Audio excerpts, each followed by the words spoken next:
Hello, I'm Siva Vaidyanathan. And I'm Allison Wright, sitting in for Will Hitchcock. And from the University of Virginia's Deliberative Media Lab, this is Democracy in Danger. Siva, I'm really excited to be with you today, especially because we're going to talk all about the Republic of Texas, my native state. Yeah, well, you're a native Texan. I spent my young adult years in Austin and actually some of my middle adult years as well. And, I have to say, Texas is its own place, right? It's one of the most important states, but in so many ways, it's different from the rest of the country. But Allison, we didn't just invite you here to co-host this week because you speak Texan. Our listeners should know that you are the publisher and executive editor of the esteemed literary magazine VQR, the Virginia Quarterly Review. And earlier in your career, you trained to be a school teacher in Texas and did some student teaching. Isn't that right? I did. I spent 3 years in public high schools in the San Antonio area as part of a 5-year master's in teaching program. So I taught high school history and English. Well, that's one of the major reasons we thought you would be great to co-host this episode, which is the first we are doing in a mini-series about democracy at the state level in the United States. There's been a lot of controversy in Texas in the last few months, and we have so many issues to cover. But we want to start with education. There has been a huge debate over what children should learn in public schools. You want to brief our listeners on that controversy? Sure. So over the summer, the Republican-controlled legislature pushed through some controversial education reforms. Those reforms were aimed mostly at prescribing what social studies teachers could say and do in their classrooms, especially when it comes to race and slavery and civic engagement. So that got more than a few students and teachers worried, as you can imagine. Yeah. In July, a lot of kids of all ages, K through 12, testified at a special session called by the Texas Governor Greg Abbott. And when it comes down to it, what most of them said was that Senate Bill 3, which was designed to double down on some earlier restrictions, would hurt their learning and stifle some difficult but important conversations. Here's one of them on the Senate floor in Austin. My name is Isabella. I'm here on behalf of Texas Rising and representing myself to oppose SB 3. Understanding our history, every single bit of it, the good and the bad, is essential. Every Texas citizen should grow up knowing about all of this in order to form solid opinions at the ballot box and empathy within their communities. Whitewashing our history is wrong. Wow, it's so impressive that people so young can articulate that so clearly, so boldly in such a public forum. But let's get into the measures themselves. Can you break down what the Texas legislature intended to have happen in the classroom? Absolutely. So first of all, just for some background, Texas is the latest state to go after this new sort of boogeyman of the right in America, otherwise known as critical race theory. Idaho and Tennessee have passed similar laws. More than a dozen other red states are looking at bills like this. At their core, these bills are reinforcing the idea that thinking critically about the history of racism in America, the way that it's deeply woven into the fabric of U.S. society, is somehow threatening or contrary to American values. Well, in a way, it is threatening. It's threatening to the stability and comfort of those who have been in power for centuries. It's certainly threatening to their sense of entitlement, to their sense of privilege. It's understandable that they would rather not be reminded about how and why they maintain their positions of privilege, right? Right. These laws are meant to inhibit really examining that privilege. They're premised on fear in a lot of cases, but certainly on the idea that talking about it is like saying you're guilty for being white. Right. You're intrinsically bad. Right. Now, in Texas, the new law doesn't call out critical race theory by name. Rather, it says somewhat vaguely that teachers shouldn't employ concepts that tend to make their students feel, quote, discomfort, guilt, or anguish on account of their race.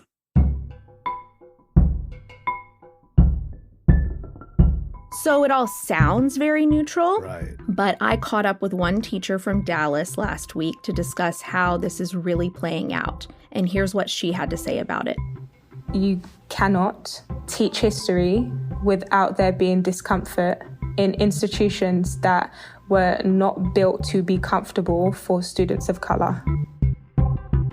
This is Anaïs Childress. She teaches history and African American studies at Hillcrest High School.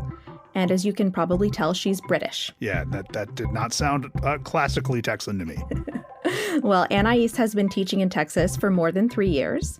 The student body in her school is predominantly Hispanic, about 17% Black, and just 6 or 7% white. She identifies as biracial, and she describes herself as, quote, politically homeless. And so to say that students should not experience discomfort when they are learning is offensive to me personally, because my students are experiencing the discomfort of the system that was created that is currently not serving them as well as it could. Telling me that kids shouldn't be made uncomfortable in a system that was created to make them uncomfortable seems a little strange. Yeah, so it seems to me that she's getting at the notion that students of color have always felt uncomfortable, right? Often because of the structures of racism and the expectations and the extra pressures that are put on them, the lack of resources, all of which is baked into American society and culture, and, let's face it, baked into the structures and reward systems of education. But this law, while it's written to sound balanced and unbiased, is really signaling, in effect, don't make white kids feel uncomfortable, right? That's right. I mean, the law explicitly bans using the New York Times Magazine's 1619 Project curriculum in schools. You know, the idea that we should ground the deeper story of the founding of the United States in the arrival of slavery in North America. And Anaïs told me she sees a clear relationship between the traction these kinds of laws are gaining and the conservative backlash against the Black Lives Matter movement. So, you know, another provision of the law says that teachers cannot be compelled to discuss current events in any required courses. But for Anaïs, current events are critical to the learning process. 2020 was the hardest year to teach African American studies, because I was teaching my students about slavery, Jim Crow, Emmett Till, and then they were looking on their phones and seeing news articles about George Floyd or Breonna Taylor or Ahmaud Arbery, right? And so here I am as their history teacher, teaching them something that is supposed to be in the past, and they are still experiencing it in our society on a daily basis. And so there are moments where I have to stop everything and say, guys, we need to take a moment to breathe. We need to take a moment to check in with ourselves, because I'm teaching them traumatic history.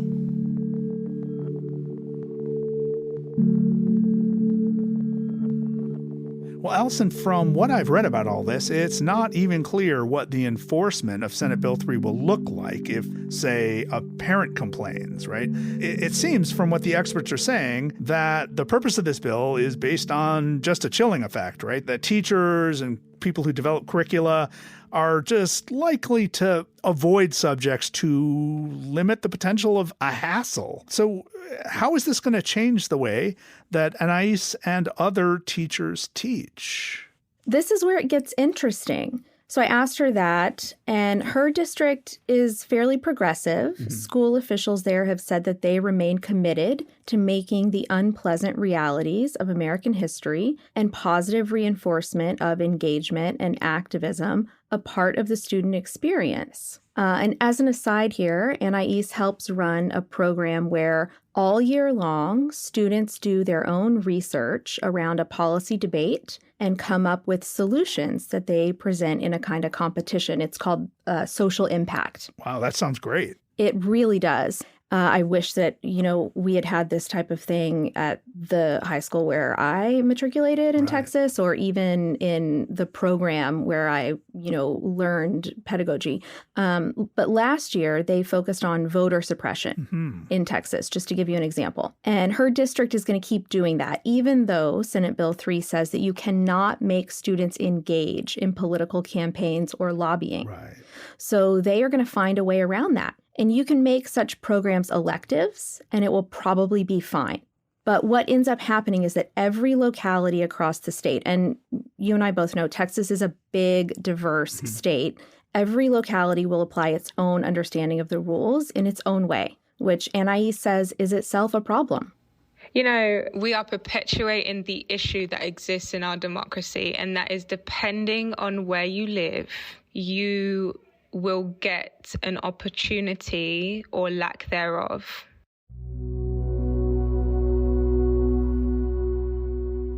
You can get a rich education, you can get diverse curriculum, you can get so many different opportunities so long as you happen to be in the right place at the right moment. And I think that's a problem. That's why we don't have equity.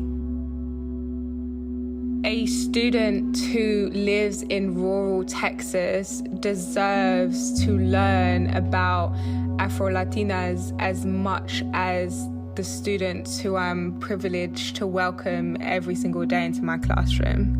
However, because of where that student lives, they don't have the opportunity to learn. And I don't understand how that could be okay.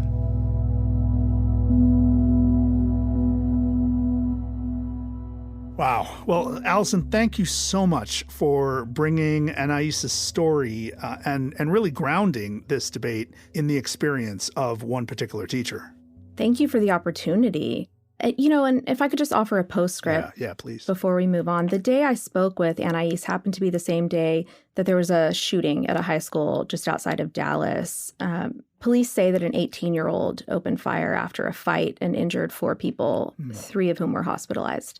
So talking to her just sort of rekindled my appreciation for everything teachers do in this country while they put their lives on the line, whether it's the pandemic or the possibility of physical violence. And Anaïs, she just cares so much about her students. I mean, the day that I spoke with her, she left our interview in order to get a meal for one of her students who's currently unhoused. She spends her entire day, every day, thinking about how she can make her students' lives better. And that includes trying to see the upside of things whenever she can. So one provision of these reforms, you might say almost by accident, could protect students of color in some settings, she said. And that's part of the law that says educators cannot impose their own political views in their classrooms. Yeah, that's really interesting.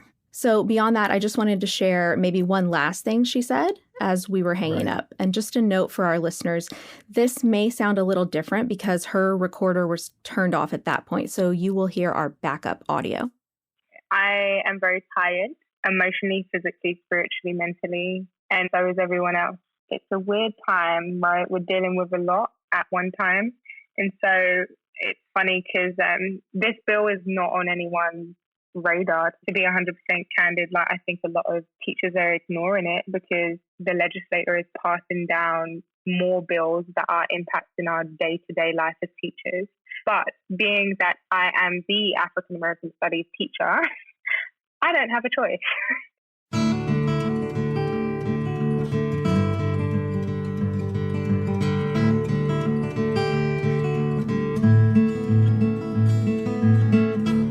You're listening to Democracy in Danger. We'll be right back.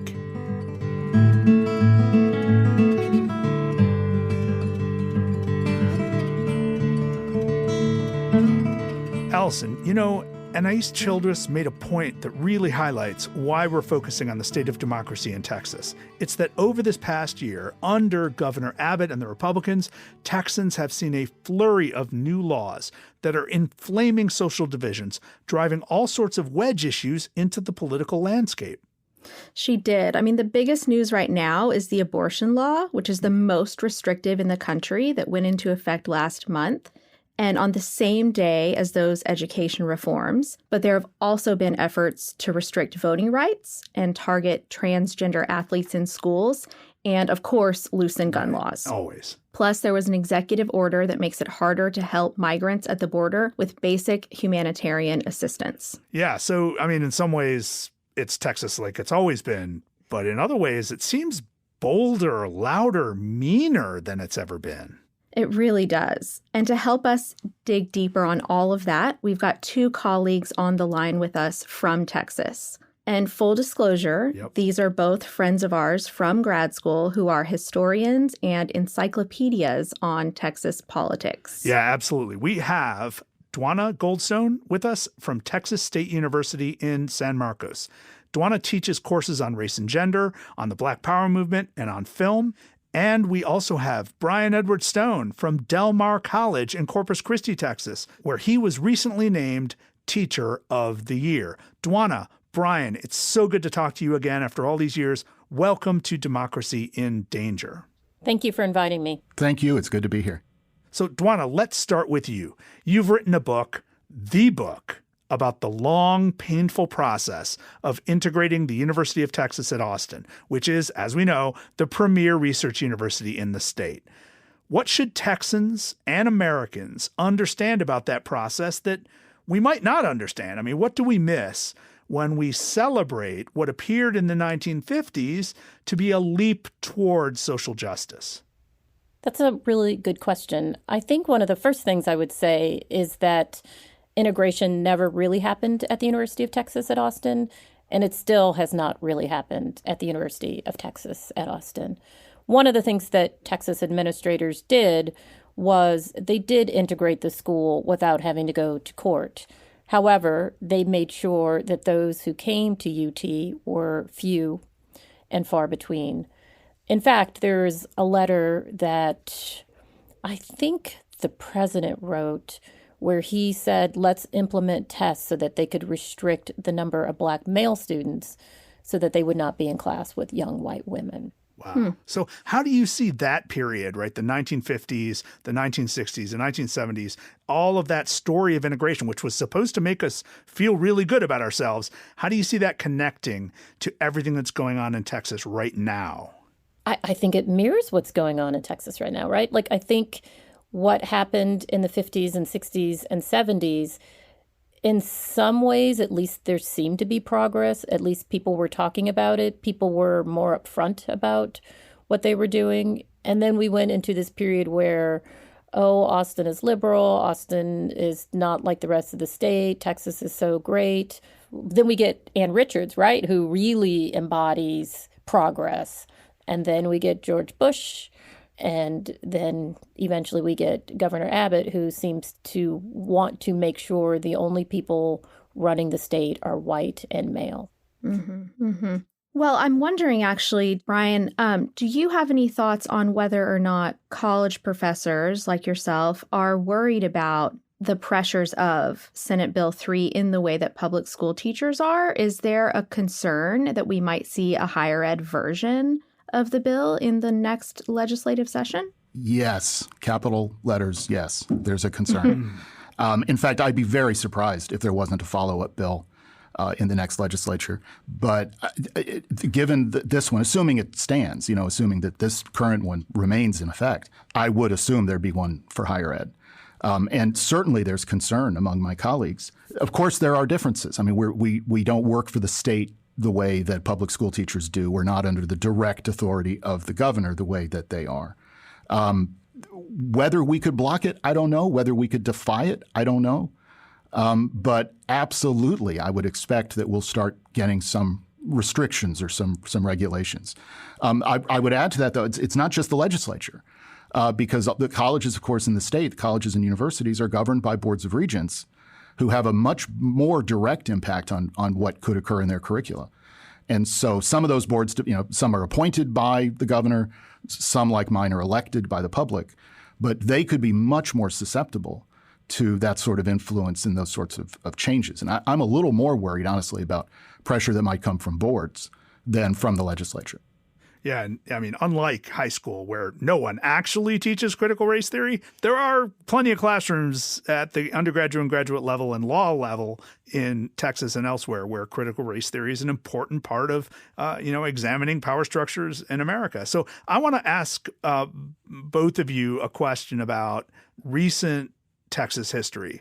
By recent, I mean ever since I left. So basically all of the 21st century. When I lived there in the late 20th century, and I left in 1999, Texas had just recently shaken off its tradition of being controlled by conservative white Democrats, and it had become a true two-party state. And while there was plenty of covert racism, kind of polite racism in state politics, both parties seemed committed to inclusion and to trying to convince Texans of all backgrounds to support their policies and their parties and to vote, right? Both parties ran huge voter registration drives. Both parties tried to get people to vote and to vote for them, right? So it seemed democratic, right? Even if my side lost, which they often did, I knew it was like how democracy was supposed to work. Now, I left Texas, and then the whole thing turned upside down. So what the heck happened over the last 20 years? Or am I just romanticizing my time there? I think you're romanticizing your time. Probably. Quite frankly. I had a great time, Dwonna. You know that. I know you did. I think as a woman of color, I don't remember politics in Austin being the way I think other people remembered it being. My experience in Austin and at the University of Texas was much different than most of the white students. I think you were romanticizing it a little bit, but I also think you're right that there was this push to get everybody to vote, and you could vote on campus. You didn't even have to go anywhere, and you could register, and they made it very easy to register and to vote. And I think Governor Abbott and his ilk understand that if everyone voted, they would not be in office. That's right. So the new voter restriction measures, which the Republicans, of course, don't refer to as restrictions, but they are pretty bald-faced in their partisan character, right? And this new law that goes into effect next year expands voting hours in smaller, mostly Republican counties, but then it also bans overnight and drive-through voting, which are popular in more diverse counties that lean blue. And then there are a bunch of other rules that criminalize helping voters and clamp down on voting by mail. What in particular do you think are sort of the most egregious of those? When I look at that list that you just named, and there's a few other things in that bill as well, mostly what they're doing is restricting relatively new methods of voting, things that sort of came up during the pandemic. What worries me more is an element that you didn't mention, which are protections for poll watchers, meaning it is now easier for parties to, and I think we can guess which party will be more involved in this, to have their people show up at the polls, hover over the voters really sort of shockingly close, bring guns if they want, and sort of, supposedly stand guard over the polling process. And I think that is far more frightening. In terms of not only the potential for violence, which is clear, but the real potential that voters will be genuinely intimidated and frightened to appear. This doesn't create an environment that feels particularly democratic or free. And I think as a symbol of sort of deteriorating faith in the process itself, that's really frightening. And the fact that the legislature went to the trouble to make sure that it can happen is, to me, the most upsetting element of this. Well, let's turn to some other nasty stuff, right? We're having so much fun talking about troublesome laws. Of course, one of the more troublesome laws to recently come out of Texas concerns abortion. This was a very radical law that essentially skirts the kind of judicial review that has historically rendered abortion restrictions unconstitutional. The instruments of the state, right? The agents of the state are not involved in enforcing bans on abortion. It's up to citizens, right? It's like creating a posse to try to prevent people from having abortions and punishing them if they do, as well as punishing clinics and doctors and nurses and anyone who helps someone get an abortion. It means that the courts have been able to say, hey, this isn't really about Roe versus Wade at all. And it seems like this amazing trick. Now, when we look at that from outside of Texas, it frightens us. We wonder if this is a pattern where Texas is sort of a place where the right is trying out some pretty aggressive tactics to see if they fly constitutionally and politically. Is that your sense too? Is Texas a laboratory in anti-democratic movements right now? In some ways, I think Texas is a laboratory.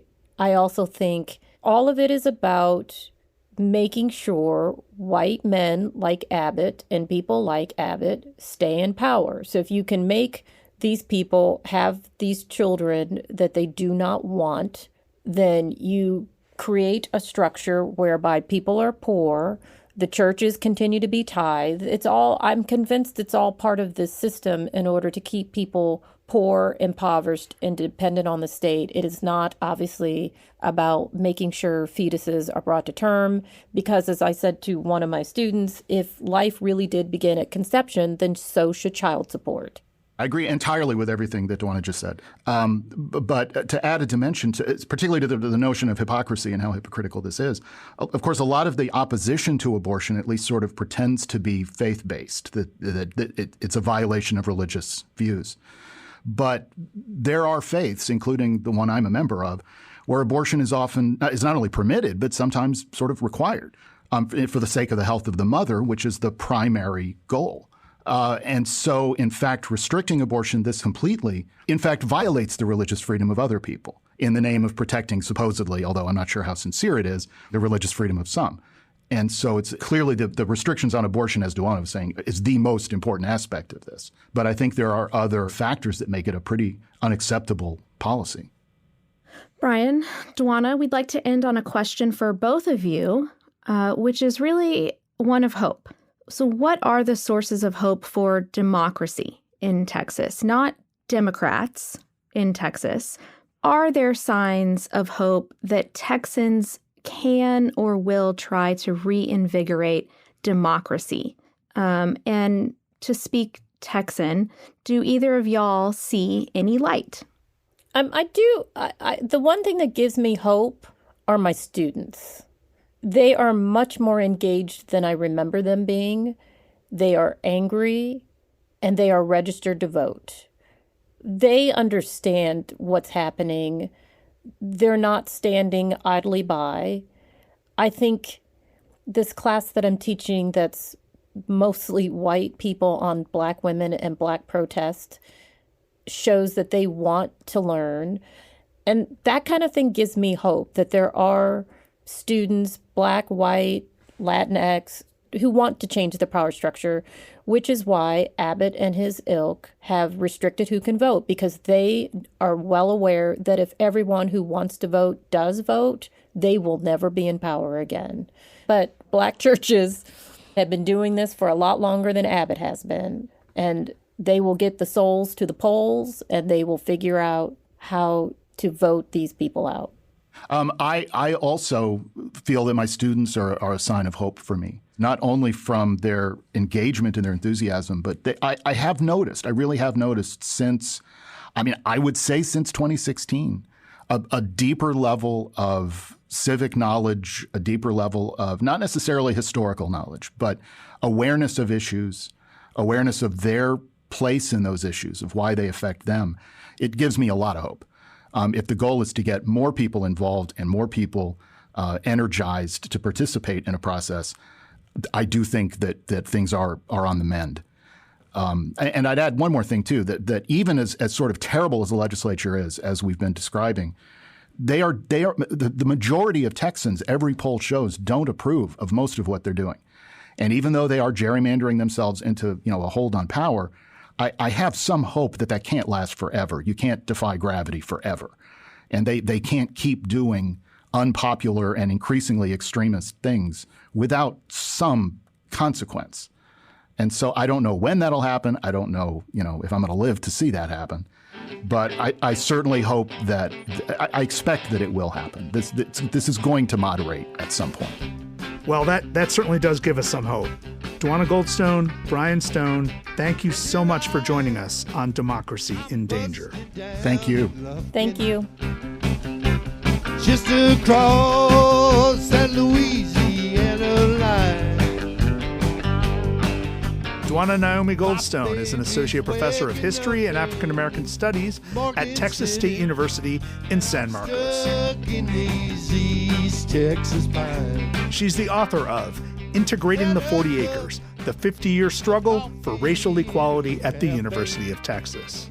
Bryan Edward Stone is a historian at Del Mar College in Corpus Christi, Texas. He's the author of The Chosen Folks, Jews on the Frontiers of Texas. Democracy in Danger is part of the Democracy Group podcast network. Visit democracygroup.org to find all our sister shows. Here's a quick message from our friends. Wish you miss me well. Hi, I'm Mark Simon. On my podcast, The Journalism Salute, we spotlight important and interesting journalism organizations and people. The goal of our show is to introduce you to different perspectives and different careers in the field. We talk to reporters, editors, publishers, and professors. There are so many great groups to learn about. We're also here to show you that journalists are not the enemy of the people. That's The Journalism Salute, available wherever you get your podcasts. But everybody's in church on Sunday, and I'm stuck in these East Texas pines. That's it for today's show. Next time, on part 2 of our series on state politics, we'll come back to our home turf and look at the Commonwealth of Virginia. I'm David Toscano, and I'm just a small-town country lawyer from Charlottesville who spent 14 years in the Virginia General Assembly, including 7.5 as the Democratic leader in the House, and just published a new book called Fighting Political Gridlock, How States Control the Country and Affect Our Lives. In the meantime, help us round up new listeners. Share this episode on social media. And when you subscribe to Democracy in Danger, bless your heart, leave us a kind review and a lot of stars. After all, the stars at night are big and bright, deep in the heart of Texas. So listen, our webpage is dindanger.org. There you will find a better version of that song and lots more about our guests. And, of course, what we're reading and all of our past shows. Democracy in Danger is produced by Robert Armengol with help from Jennifer Ludovici. Sydney Halliman edits the show. Our interns are Denzel Mitchell, Jane Frankel, and Ellie Bashkow. Special thanks this time to KEDT and South Texas Public Broadcasting in Corpus Christi. And special thanks to Allison Wright, our special guest host this week. Now, support for Democracy in Danger comes from the University of Virginia's Democracy Initiative and from the College of Arts and Sciences. This show is a project of UVA's Deliberative Media Lab. We're distributed by the Virginia Audio Collective of WTJU Radio in Charlottesville. I'm Siva Vaidyanathan. And I'm Allison Wright. Thanks for letting me be part of this episode, y'all. Yes, I'm stuck in these East Texas pines.